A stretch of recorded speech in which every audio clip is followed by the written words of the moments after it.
in the deep, where they watch me while I sleep. Don't require your belief, offering silence but no relief. Can you scream without a sound, like the freeze that's coming down? Barren space where nothing grows, a secret place where no one goes. Chaos Springs Eternal is a Delta Green actual play. Delta Green by its nature deals with violent themes, disturbing imagery, and horrors beyond our comprehension. Now, if you wouldn't mind comprehending some horrors with us, I think you'll have a good time. Can you feel me in the fall? Pull me from this epilogue. My hands are frozen in the snow. The eyes of corpses have no glow. Made these chains just for myself. Rambling about my mental health. Demons on this hazy hill. Only my soul is left. Hello, and welcome back to Chaos Springs Eternal. This is Season 1, City of Woe. Whoa, we're in the dreamlands. Whoa, is that a Gaga here? That is a I was good with you till here. that last one. Wow. Yeah, I mean, hey, look, it was a good try. It was a Yeah, good I try. respect it. It's better than I don't think I've ever come out with like a solid woe bit. It's been a minute. Yeah, guys, I've got bad news. I heard that the Hawk to a Coin starter founder Haley something Welch. is going to jail. Oh, you were gonna man. make a bit that she's buying out our podcast. no. Although we do have to revamp our entire advertising scheme for season 2, and our cryptocurrency themed Yeah. Delta Green campaign is definitely Coin. Whoa, yeah, coin. Whoa, coin. Whoa, coin. You say, "Whoa, this ain't worth shit" when you pick it up. Right. Whoa, this is a rug pull. And also our slogan of make that thing dry did not really work very well. yeah. Like a Yeah, desert. unfortunately. Rub some sand in it. But you know what? It just so happened that I have invested a lot into a lot of different cryptocurrencies now, and the odds are one of them is going to go up by like Oh, 10,000%. God. So No, Yeah, odds are. no. odds, Dude, odds are. It's the shotgun approach. I respect it. If I drop $5,000 on 5,000 coins, I will at least break even. Yeah, that's Right? bold of you to assume that we Right? have $5,000 to invest in new coins. Don't do this. This is not good financial advice. Please. Uh, You know That's what is okay. good financial advice, though? Pokemon cards. Take So all that's that what I was shit. going to say. Dan did turn me on to Whatnot, and I'm Yeah. suddenly broke all the time. Actually, Yeah. I have pivoted from crypto to trying to figure out how we can turn Whatnot Delta Green. So I was thinking that we could live stream and run auctions for people to roll dice. Put your Oh. money in a fucking jar and Right. bury it on your property. All right, now everybody, we're going to go to the $5 pull box, and We're going to go to the gonna $5 spin a box wheel, and God. we're going to spin a wheel, And- and the singles on screen are $5. Oh, and Oh, we bought this. Hey, thank you for buying this pack. Yeah, just opens let's the open pack. the pack. Very Oh. clearly a Charizard in the back. Oh, I'm sorry, you got a Weedle, buddy. That's insane. Yeah. Oh man! Oh, hang on, my camera's just glitched out. Weird. That's weird. Whoa! Yeah. Again, Notice we the pack do never endorse. leaves. We do endorse crime here. We don't endorse fraud. And you might say, isn't fraud just a type of crime? And to that, I'd say, shut up. To that I say, you're right, but I don't respect it. Hey everyone, Mark here. If you're looking for new podcasts to put in your feed, here is one suggestion: Black Flare. They're a new podcast using the Delta Green system. An FBI agent, a bookish professor, an engineer, and an OSHA worker get unceremoniously sent on a secret mission to investigate strange occurrences in a remote Alaskan town. Whether or not they'll make it home unscathed is anyone's guess. One bad roll of the dice could spell disaster. That element of chance, a stellar cast, and original underscore music work in tandem to create a suspense-filled, slow-burn audio drama that will have you on the edge of your seat well before the final act. If this has piqued your interest, you could check out Black Flare wherever you get your podcasts. Now back to Chaos Springs Eternal. Last time that we met, you guys had you guys are in the Dreamlands. Did you realize that? That kind of Yeah, weird I to think realized that about. a while ago, actually. I kind of when you Wait, told us what? the first time. Huh? So, having gone to the Dreamlands, having met Tholen the Forsaken, and I thought you were gonna say having gone to the Dreamlands myself. as a Dreamlands connoisseur, as you guys had gotten to the Dreamlands and met Tholen, followed him down into this gigantic cavern where he led you through a variety of into this kind of small gassed town where there's a variety of ghasts and humanoids and humans, people that are, there's like communal cooking areas. There are some, occasional sort of more permanent structures, but a lot of people just sort of hanging out in tents. There's a lot of weird, a hodgepodge of things from, markets to houses to cooking areas, all in this gigantic cavern. And there appear to be more than one of these sort of camps, and they're in groups of anywhere from, you've seen, sort of on the small side, maybe 30, 40 people to, it seems some might be bigger, maybe a couple hundred people. You had kind of done some exploring. You had met a ghast whose name, Tholen had gone to talk to a ghast, and his name was Thoxhotir. Oh, that's right. Thoughts Hotir. I forgot. Yeah. Thox, that's with an X. Thoxhotir, who had talked to Tholen, and that Tholen had exchanged the keys to Thoxhotir to pay for some room and board for y'all while you were staying in this area. What else? You saw a variety of different people, including, sort of ghasts and humanoids and humans. We did learn that Cyril's Orgonite might be able to fetch a tidy sum in Equinox. Yes, you ran into Maribel Lockbright, who informed you as she was sort of going to talk to you. She talked to you a little bit about the Isle of Sighs and the Pirate Queen, and y'all had a very fun. We just had a very, very fun where the men, made her a little upset, but Marcy got to her. But after a little bit of sort of back and forth trade between Cyril and Maribel, you wound up not actually buying anything, but she did give you a small bell to take with you. She said it definitely wasn't a Gug attracting bell, but she had a bunch of different things like she had a bunch of books, right? She was looking for stuff to exchange, but you guys didn't really wind up anything. She did tell you that the Orgonite was quite expensive. Not expensive, but I guess valuable. She did give you a bell, and she also asked if you ever saw a mirror, specifically a small hand mirror with silver ornate filigree that was shattered, missing a kind of triangular piece right in the top middle, that you could bring it back to her. Let's see, was there anything else? Because I think what ended is that I think I accidentally made like a soundboard error thing. And Yeah. it was very funny, and I was supposed to have you guys hear the monster sound in the distance again, but instead I sound that. So we're going to open with, after this exchange with Maribel, and you all sort of huddle back up, you hear in the distance,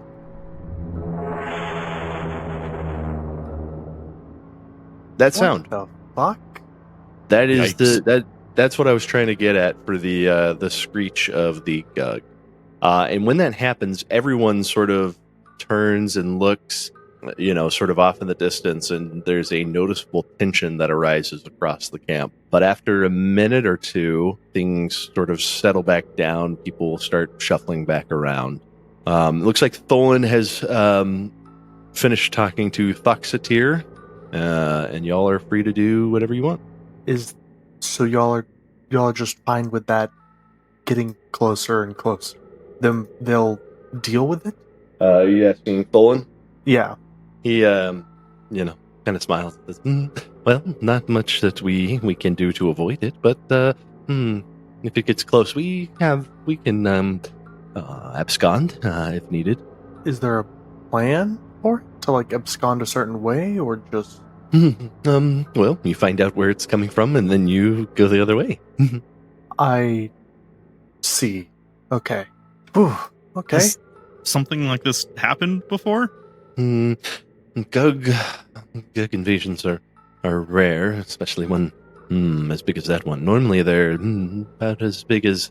And he sort of raises his hand, kind of stretches as far as he can over his head, trying to reach maybe 7 feet, from tip to tail. This one's quite big. So again, large invasion. The other side. I mean, what do you guys want to do? Because your goal is to find out more about Clementine. You've asked around, and it seems like the biggest points that you've gotten are Pirate Queen, Isle of Sighs.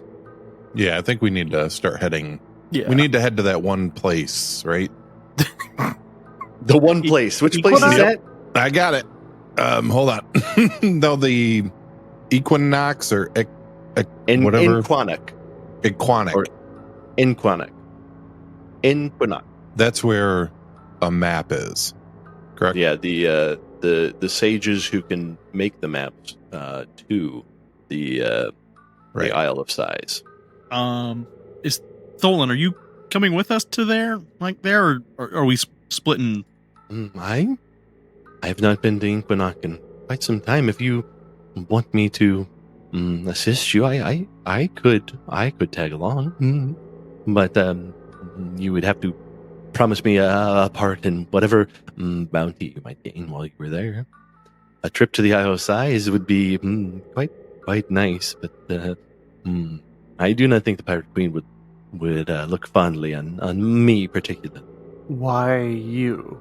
Again, I help others find things they have lost, and some people don't appreciate that.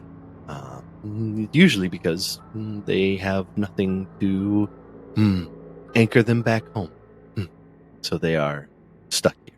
So this is an individual who is stuck here and is lashing out in wrath at people who try to help others? Or is it also a case of she is one of those people who holds things that hold others and she doesn't want you taking those? Or am I reaching? I have not met her, but from what I have heard, it is perhaps both. That she is stuck here for some reason, and so she resents those who leave, and anyone who facilitates that departure looked poorly upon. I see. So our goal of going home will probably end poorly with her. It may. However, if someone is stuck here or brought here, she may know. She knows many things, and again, many flee to her for safety and protection. Okay. Well, I think we need to head on to Equinox. I don't know what else we can do here. It just seems like if we want answers about Clementine and we want to get out of here, we need to keep moving. Yeah, especially if the Gugs trying to break its way here. I don't want to wake up in its stomach or anything, you know? Yeah. Being a nice midnight snack for someone else isn't on my to-do list. No. What exactly do the Gugs do to people they catch? They just tear them apart, or is it like, something more visceral, or something? Do they strip them of something? Like, what's the protocol for them? They are brutal. They tear limb from limb and consume it all. And once you are consumed here, well, I've not been on the other side when that happened, but we're under Nightmare on Elm Street rules. Nightmare on Elm Street rules. Right. He says, but we have paid for board, and it's been long. The travel to Inquanac will take some time. So, if all right, could we board up for the night? I have reserved a few spots for us. Yeah, that seems fair. Yeah. Yeah, maybe getting some kind of rest will be good for us. We haven't exactly had a chance to really deal with the fact that we're not home. He fishes into his pocket and pulls out what looks like a pocket watch, which you see as he opens the silver outside. He presses a little button. It doesn't look to have any numbers on the faces, but does have like hands. And as they move, he looks and he says, "It is time for us to rest, and you'll get to see something that it's quite strange in the dreamlands." And as he sort of directs you to where he has purchased a few spots for y'all to lay down, there are some bedrolls already laid out, the thin blanket and pillow. And in the cavern, you notice, there's been this sort of like soft silence.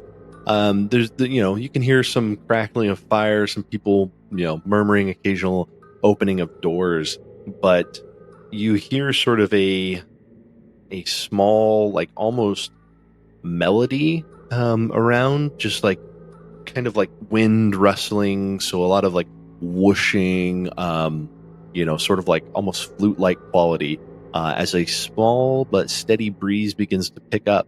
And as it does, Tholen lays back down and points up towards, this big open cavern. And looking up, you all see what looks like small bubbles begin to form that are coming down, like kind of towards you, floating softly. Some of them floating softly, some of them kind of descending more rapidly. And occasionally you will see bubbles pop as they descend from top to bottom, some going quite quickly. And as you look at these bubbles, everyone go ahead and give me a 1d30 roll. D30. Yeah, we can do that in roll 20, so it's super simple. 29. Okay. 25. 20. So as you're looking at these bubbles, as you set up for camp for the night, as they fall down with this sort of almost haunting melody, Joel, you notice one of the bubbles, and inside the bubble you see a child in a park, and looks like the child is themselves blowing bubbles that grow larger and float in the sky, and so as the bubble sort of floats gently down, eventually it pops. Cyril, you see a librarian sorting books. And as she sorts books, the words rise from the page like smoke, forming fleeting shapes as they do so. She shelves them. And Marcy, you notice one of these bubbles as it comes down. You see a woman who is looking in a mirror, and as she looks, her reflection slowly ages while the woman staring in the mirror stays the same age as it looks down and pops. The next thing that happens is you're looking at all these bubbles. Noah, what does Marcy see in one of these bubbles that she recognizes? Marcy will see a small child that looks very familiar to her running through a series of seemingly endless corridors that seem to turn at strange angles that almost seem to fold in on themselves. Older and older signages that we would read has like from the early 2000s, the 80s, the 70s, the 60s, the 40s, and then just carved, like hand chiseled into the stone.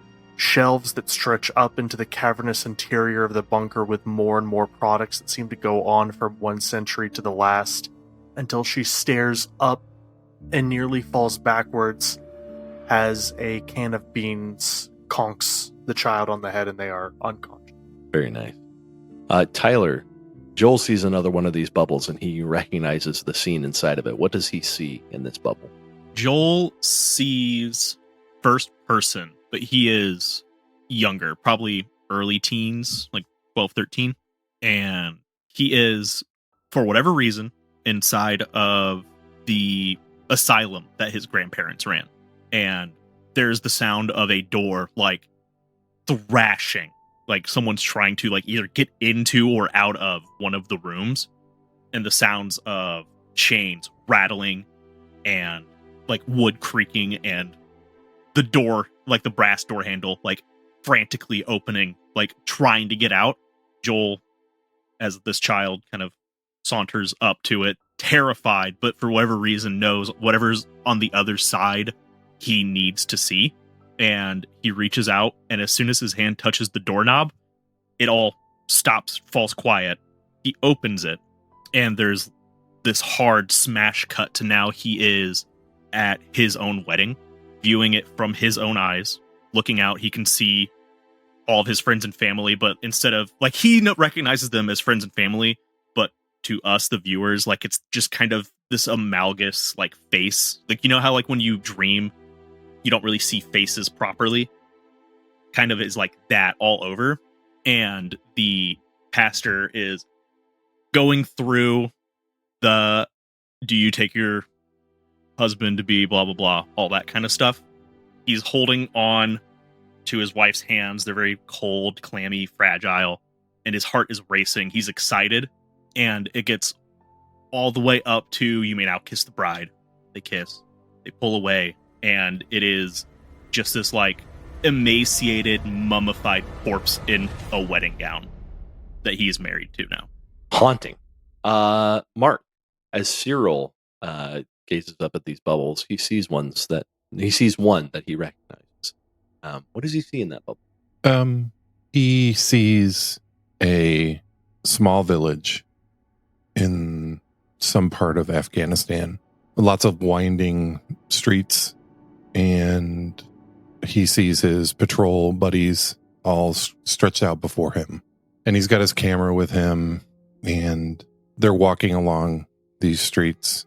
And suddenly his patrol takes a hard left turn, and he's left in the middle of this kind of labyrinthian sort of complex of streets. And down the way, he sees, kind of out of the corner of his eye almost, this black shape that moves slow to the ground, and he recognizes it as like a black leopard. And he kind of looks around at his surroundings, and his whole patrol is gone. And as he kind of keeps wandering through the streets, he kind of makes a left, trying to find his patrol again. And he gets caught, and every intersection he looks down, he sees the slinking black shape of a black leopard. And he's starting to panic. And he knows he's not really seeing a black leopard. Like he realizes he's in the wrong part of the world for that kind of thing, especially in like desolate Afghanistan, on patrol. And he stands at an intersection, and he sees to his right, he sees the black leopard sitting in the middle of the intersection, or the middle of the street down that way. And as he turns to face it, it kind of wisps away. And he knows that it's going to appear soon to him. And so he starts running, and he starts running. And as he's running, he hears behind him this low growl. And so he quickly darts into a side, like a room, like a house, like a hovel. And as he busts through that door, and he kind of stumbles and he falls, and he lands with his back to the wall, facing the door. He's grabbed his gun. He's hearing the low rumbles of this panther that is out to get him. And he slams the door, and he puts his foot on the door, and he's in darkness. And he quickly grabs his flashlight. And as he does, and he turns on the flashlight, he looks at what he is currently sitting in. And he is sitting in the corpses of a family that had been executed by American soldiers. And as you all are living these dreams, you suddenly wake up.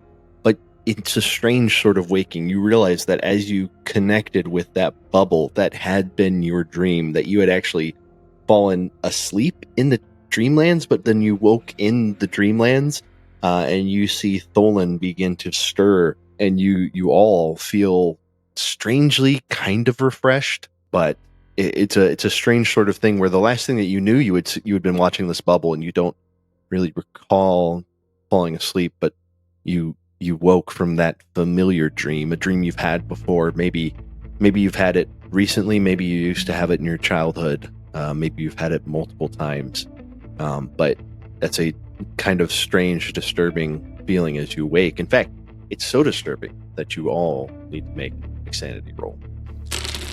Success. 32 under 71. Okay. So were those the kind of dreams you expected out of us? Not really, but I was trusting you entirely. I didn't realize you were going to come out with all that, Mark. Okay, I would have thrown. I condensed mine down. I didn't know Tyler was going to do all that. Yeah. So- Yeah. To be fair, Tyler didn't know he was going to do all that. Yeah, I didn't All know. right. So you all passed your sanity checks, so you can all Incredible. get the benefit of a night's rest, including Yippee. gaining back, willpower, point of health, Get that one. sort of thing.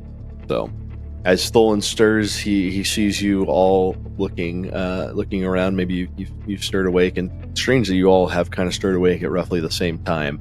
He says, shall we pack up and begin heading out? Yes, I think we should head out.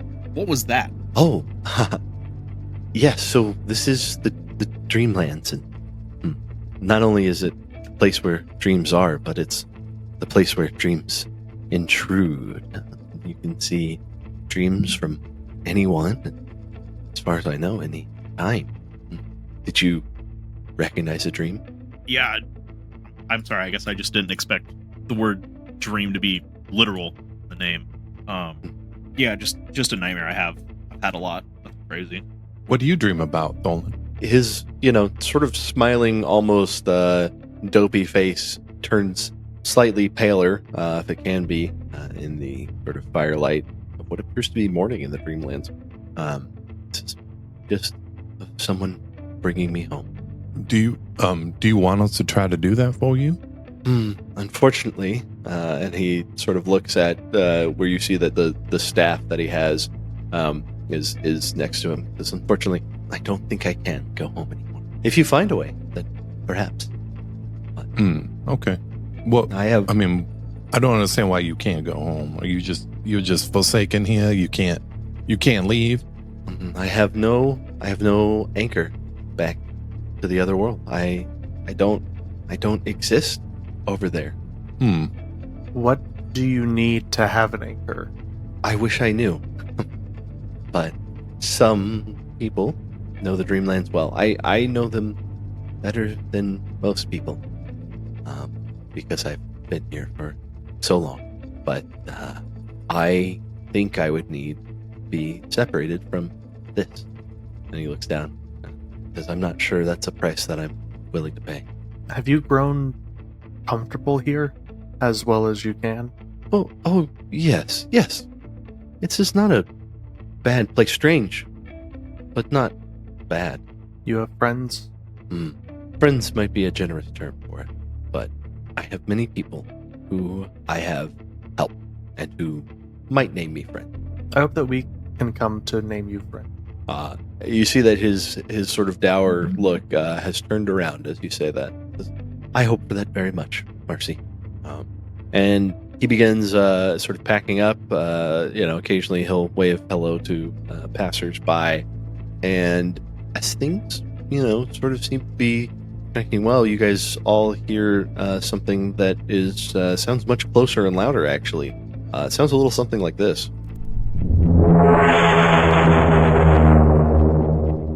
Everyone sort of freezes and looks into the direction from which it came, and all of you, with whatever your search roll is, see in the distance, you see something towering, lumbering, and you recognize it as the form of the Gug, and it is not close, but it is not far. It appears to have sort of lumbered into this giant chamber, and while you are not at the entrance, or even really close to the entrance at which it appeared to emerge, you see sort of camps that are much closer to that direction. You see a sudden panic sweep across basically the entire cavern. And again, these sort of groups of camps. The camp that is closest to it, you see the Gug begin to run through it and begin picking people up. And with both of its arms that split into multiple limbs. And so it'll pick one or two people up and then rip them apart at each limb with its own limbs, occasionally stopping to devour bits and pieces of these people. A sudden panic arises in the camp, and Tholen looks and says, "We need to get going." And he grabs his cart and begins sprinting off. And he says, "Follow me, quick!" We do so. Yeah. Yeah, we All both right, would. Yeah. good. Just making sure. I was going to give you all the opportunity. No, we run at the Let's Gug. have a leisurely breakfast with the Gug.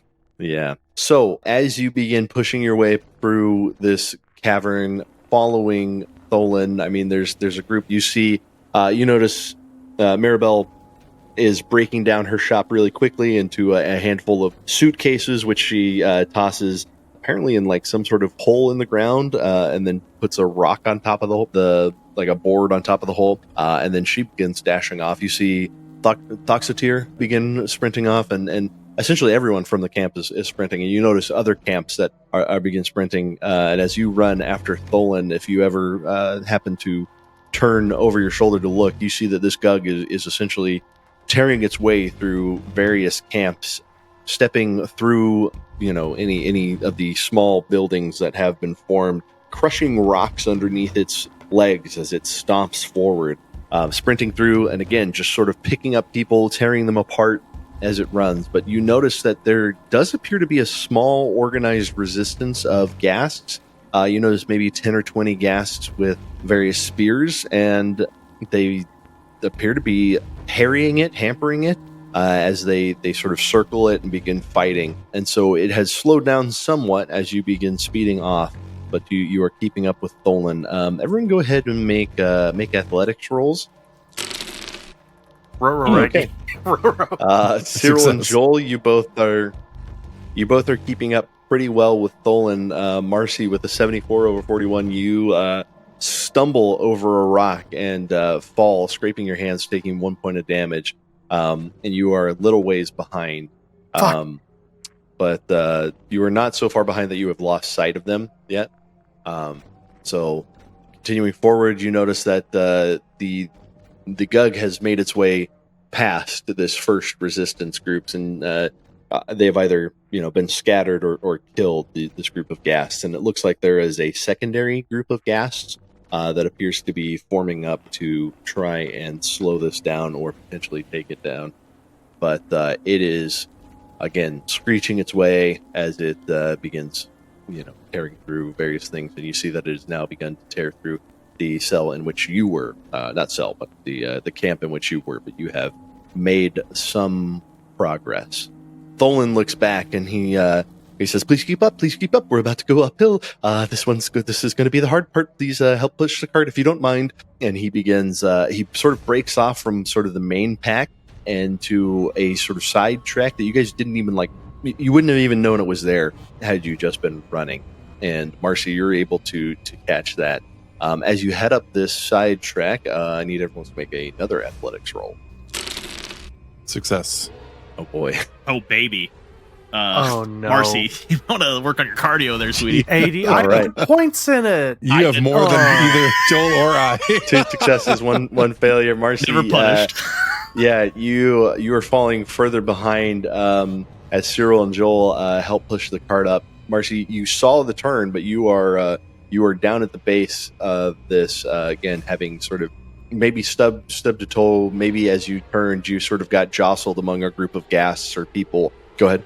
She fully keeps looking back at the Gug destroying these people's way of life, and is just like, oh, we're going to fucking die here. We're going to fucking die here. Oh god. And just not seeing where she's fucking running and just falling all over the fucking place, barely able to keep up and see Cyril and Joel and Tholen. Yeah. I like the idea that Joel sees as he turns around. He's like, Marcy, if you want to die, do it back home. Don't do it here. Come on. We don't know how it works. If you would, Marcy, give me a luck roll right now. I know your luck is not great. Oh gosh. No. So Marcy, what you see is you have tripped and sort of fallen over backwards. You see as it has torn through the camp and begun catching up with sort of the people who were furthest back in the camp. You see, sadly, this was the luck roll. You see Maribel lifted up and begun to be torn apart by this Gug as it consumes one of her limbs and then tosses her body to the side and begins tearing through sort of the back of the group that you're in. That is the fumble on the luck roll that you see. But you are down at sort of the base. You have picked yourself back up and you were able to follow the trail, although you were beginning to lose sight of Tholen and Joel and Cyril, unless one of them has sort of stayed behind. But if you stay behind, then it's going to be harder to push the cart. So on the positive side, you don't need to find that mirror anymore. I was just about to say, hey, upside. That's just one less honeydew task. Yep. That just going to mark that one off. Yep, don't need that mirror no more. Is that the fastest we've ever failed a side quest? That's crazy. We didn't fail the NPC fucking... Oh my god. Tomato. Yeah. Listen, if this was a Bethesda game, that bad boy be marked as failed. Yeah. It would. Or actually, if it was a Bethesda game, it would be marked as incomplete, and there would be no way for you to actually ever complete it. And it would just be stuck there forever. And you'd be like, well, how do I complete it? Yeah, we're both wrong. If this was a Bethesda game, they would be marked as crucial, and you wouldn't be able to kill me if you wanted to. Yes, that's true. She would just be walking around completely torn apart, but then you would have to go help her out. Really frustrating. Luckily, we're playing in a game that is willing to kill NPCs. Yeah. NPCs that, I'm going to be honest, I really liked Mirabelle. She was very fun. You decided to put her fate in my hands. It's a real shame Marcy killed her. It's a real shame. Noah, make a luck roll. Looks at my luck. It's a 12.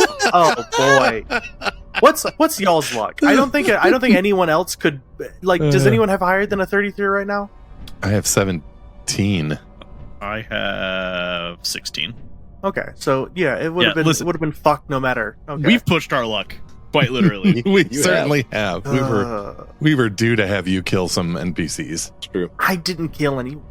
That's not what the roll said. I didn't kill anyone. Oh no! I didn't kill anyone. Just that's what you got to keep saying. Listen, if that's what gets you to sleep at night. All right. So, working your way up the side paths, Marcy clambering up behind, you guys begin sort of working out of this big cavern into some smaller caves that twist and turn. It's a kind, not super steep grade. Obviously, you can still pull and push the cart up without like extreme exertion, but it's a weird sort of side thing. And Marcy, as she climbs, sees the Gug begin to pass, but it appears to be chasing after other groups, and you do see another group of ghasts that begin to form up, and it appears that the Gug has taken it's not undamageable, it's not invulnerable. It does appear to be bleeding and poked and that sort of stuff. But if anything, it looks more upset, although you don't see, and again, it's sort of a whole head and body are peppered with eyes that just sort of spin and stare as it tears things apart. So, hey, Tholen, you ever thought about getting a horse or a mule or something that could push this cart better? I have not seen horses in the Dreamlands in some time. They are quite expensive. They're expensive here? Yes, they quite rare. Most animals are rare here. Oh, well, I think you should invest. Seems like you're gonna be here a while. You can't find a donkey or a goat? They have too much value to be used to carry and ferry things around. And see, like, huffs and puffs around. And as you guys have sort of maybe gone now like a couple hundred yards up and in to the side of where this path was leading in, the cave sort of begins to straighten back out, and there's like a slight gradation upwards, and you feel sort of more cool air coming through where it had sort of been dank and still before. It appears that you might be like strangely close to the surface. It doesn't seem like you've gone far up enough to be close to the surface, but not being like topographical experts, there's not much that you could intuit from that. So finding beasts of burden is it's difficult, and not all of them stick around for as long as you like. Why not just hire like the biggest, baddest guy you could find? Just have him pull it. He kind of looks at you quizzically, and he's like, "You saw the people at the camp, right? The Gugs, or the ghasts and people, and those are the people who inhabit the Dreamlands. There are strong people, but they stick to more civilized places. They want to be here for longer, so they don't usually require my services." So you're telling me is no one you know of is desperate for money or dreams, items, wants, whatever it is that you call your currencies here? I could pay, but that would cut to the margins, and to be honest, it goes against sort of my goals and aspirations. I've not. Efficiency is not my goal. My goal is to help others. You need to stop hemming and hawing about whether or not he can or can't afford a horse. We need to get out of here. We just saw that thing slice through this cavern like it's nothing. We need to move. Maribel's safe, though, right? So many people just died. So many fucking people just died. Okay. Including her? Yes. I think I saw it lift her up and rip her leg off. I don't think she's going to make it. Well, it is unfortunate. If only you had made it up the hill a little bit better, it wouldn't have happened. He says, "Oh, Maribel, she was all right, but let us continue on." And as he sort of like slows his pace a little bit, you guys feel a little bit more, on the level. You do hear like occasional off in the distance. You might hear that screech again.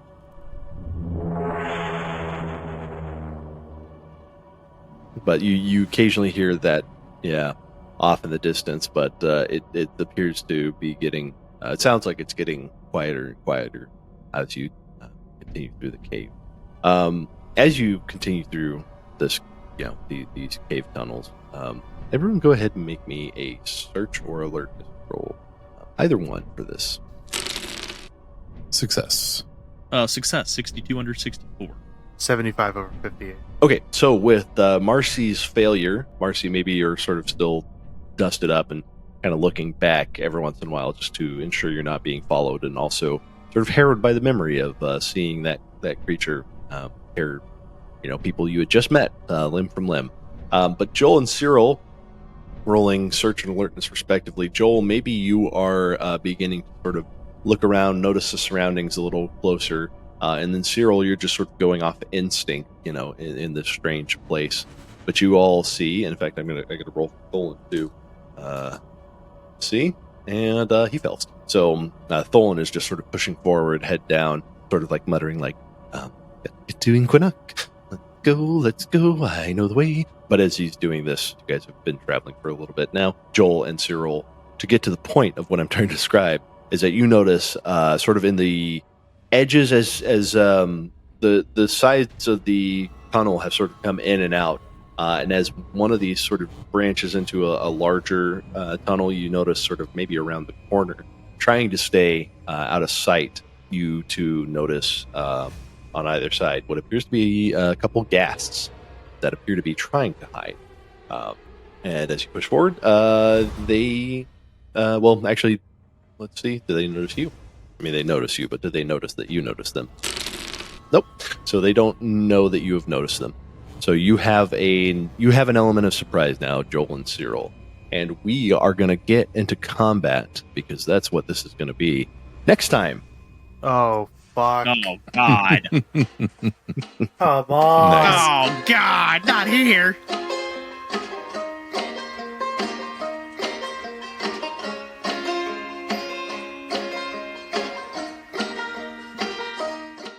Did I lose sound? Or is anyone talking? No, we were all dead silent. I got a bunch He of stands there weird looking, fucking staring things. at you. I'm sorry. I'm going to be He's honest. blinking at us. I Blink, was blink, just sitting here blink, blink. looking through notes, trying to figure out what to say next. Like, what's the next lead? And no one would say anything. I was cackling the entire time. Your belief, offering silence but no relief. Can you scream without a sound, like the freeze that's coming down? Barren space where nothing grows, a secret place where no one goes.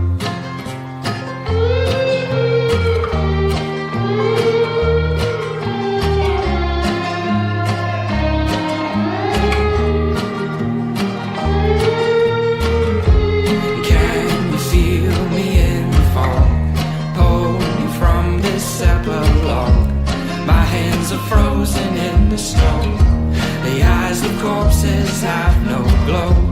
Make this change just for myself.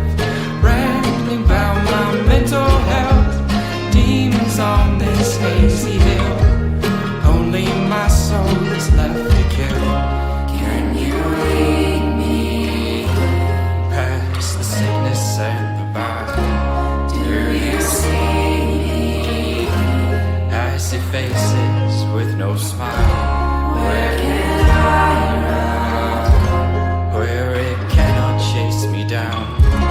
Where is the sun? Oh God, please don't let me drown.